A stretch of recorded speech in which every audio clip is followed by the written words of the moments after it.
हर आदमी की कामयाबी के पीछे एक औरत का बहुत बड़ा हाथ होता है। संध्या के पति मोहन किसी प्राइवेट कंपनी में नौकरी करते थे। वह अपने किसी न किसी अफसर को दावत पर बुलाते रहते और उनकी जी तोड़ कोशिश रहती थी कि उन्हें खुश रखें ताकि उनका प्रमोशन हो सके। उसी कड़ी में आज फिर मोहन ने अपने अफसर को दावत पर बुलाया था, इसलिए सुबह से ही संध्या तैयारी में लगी हुई थी।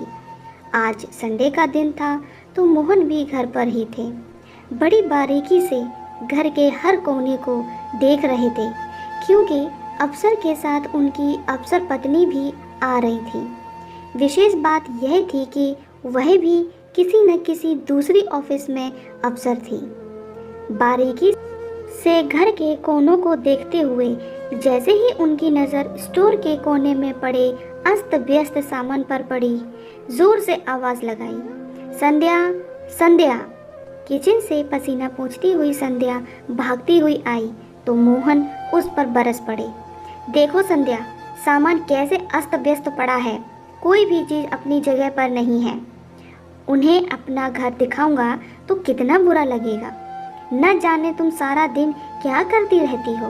और हाँ, माँ के पलंग के पास उनकी दवाइयाँ और सामान भी इधर उधर पड़ा है, उसे भी देख लेना। संध्या ने कहा, किचन का काम करने के बाद देखती हूँ। वैसे माँ की दवाइयाँ तो उनके पास ही रहेंगी, उन्हें बार बार चाहिए होती हैं। मोहन ने फिर अपनी पत्नी पर रोब झाड़ा, लेकिन उन्हें ढंग से तो रख सकती हो और माँ को भी बता देना, आज अफसर के साथ उनकी बीवी भी आएंगी। वह भी बहुत बड़ी अफसर है, समझ गई ना। संध्या मोहन की बात सुनकर वापस किचन में चली गई और अपना काम करने लगी। तो पीछे पीछे मोहन जी भी किचन में पहुंच गए और बोले, सुनो संध्या, माँ कह रही थी कि तुम दाल की पकौड़ी बहुत अच्छी बनाती हो, तो साथ में ज़रा वह भी बना देना, थोड़ी वैरायटी हो जाएगी। संध्या सोच रही थी कि वैसे ही मोहन जी ने मीनू अच्छा खासा तैयार कर रखा था, अब पकौड़े भी बोल दिए बनाने को। लेकिन मोहन जी की फरमाइश को दरकिनार करना उनकी आदत में नहीं था, तो संध्या ने जल्दी से दाल भिगो दी। तभी उनकी बेटी रितु किचन में आई, बोली, वाह मम्मी, आज फिर पापा के अफसर की दावत, अपनी तो मौज हो गई। आप तरह तरह की वैरायटी बनाओगी, चलो मैं भी थोड़ी हेल्प कर देती हूँ आपकी। दोनों माँ बेटी तैयारी में लग गईं। शाम 7 बजे तक घर और खाना तैयार हो गया था। अब अफसर और उनकी बीवी का इंतज़ार था। मोहन जी नए कुर्ता पाजामा पहने तैयार थे। तभी उनकी नज़र संध्या पर पड़ी। बोले, ढंग की साड़ी पहन लो, काम वाली बाई नज़र आ रही हो। संध्या का मन ये बात सुनकर कुंद हो गया, क्योंकि संध्या ने अपने मन से साड़ी अच्छी ही पहनी थी और वह प्रेस भी थी, लेकिन उसने फिर दूसरी साड़ी पहन ली। ये बात सुन माँ बीच में ही बोल पड़ी, मुझे तो बहू ने सुबह ही अच्छी साड़ी पहना दी। वैसे मेरी सभी साड़ियाँ सफ़ेद हैं, चिंता ना कर बेटा, इस बार तेरी उन्नति ज़रूर होगी।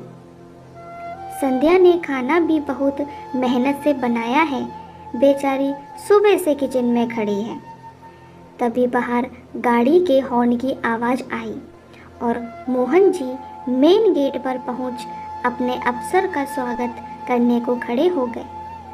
पीछे पीछे संध्या भी मुस्कुराती हुई अभिवादन के लिए पहुंच गई। साहब के साथ उनकी पत्नी, जो बहुत ही सादगी भरी अधेड़ महिला थी और सौम्य और सुंदर लग रही थी। उन्हें पहले बैठक में बैठाया गया। हर चीज़ तरीके से सजी हुई थी। साहब व उनकी पत्नी को माँ व पूरे परिवार से मिलवाया तो बड़ी खुशी से संध्या से बातें करने लगी। थोड़ी देर में डाइनिंग टेबल पर खाना लगा दिया। जैसे ही खाना शुरू करने लगे, साहब की बीवी बोली, संध्या तुम भी साथ आ जाओ।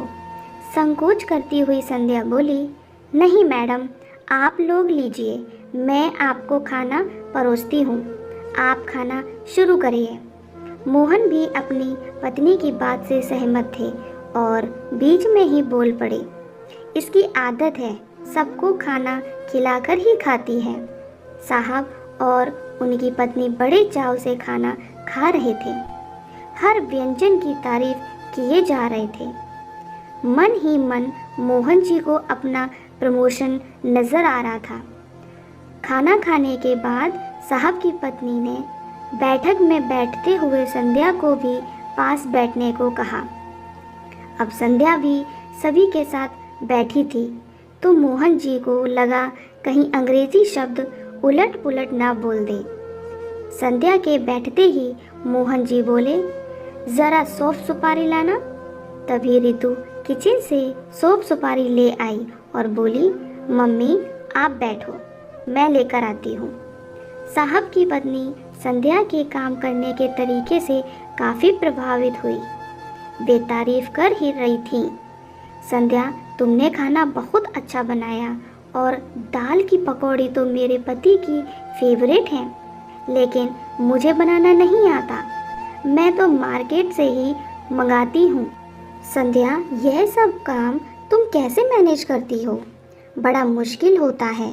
शादी के बाद 2-3 साल तक मेरी भी कोई जॉब नहीं थी, तब मैंने घर संभाला था। मुझे पता है बड़ी मुश्किल होती है। वास्तव में तो तुम हाउसवाइफ नहीं, होम मेकर हो। घर भी तुमने कितनी खूबसूरती से सजाया है। हर कोना तुम्हारे घर के प्रति समर्पण को दर्शाता है। तभी मोहन जी के अफसर बोल पड़े, अरे भाई मोहन, बीवी हो तो ऐसी, अपनी बीवी से ही सीख लो। अपने ऑफिस की टेबल तक मैनेज नहीं कर पाते तुम, तो इन्होंने पूरा घर मैनेज कर रखा है। तुम्हारी बीवी का तो जवाब नहीं। उनकी बात सुन मोहन जी क्या कहते, खिसियाई हंसी में हंस पड़े। बोले, सही कहा साहब, बीवी हो तो ऐसी।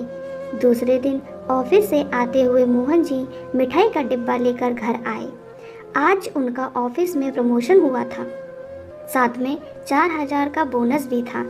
खुशी से मोहन जी ने भगवान को भोग लगाकर लड्डू हाथ में लिए संध्या को आवाज़ लगाई और संध्या कुछ पूछती उससे पहले ही संध्या को लड्डू खिलाकर आज खुशी से बोल पड़े, तुम तो वास्तव में होम मेकर हो।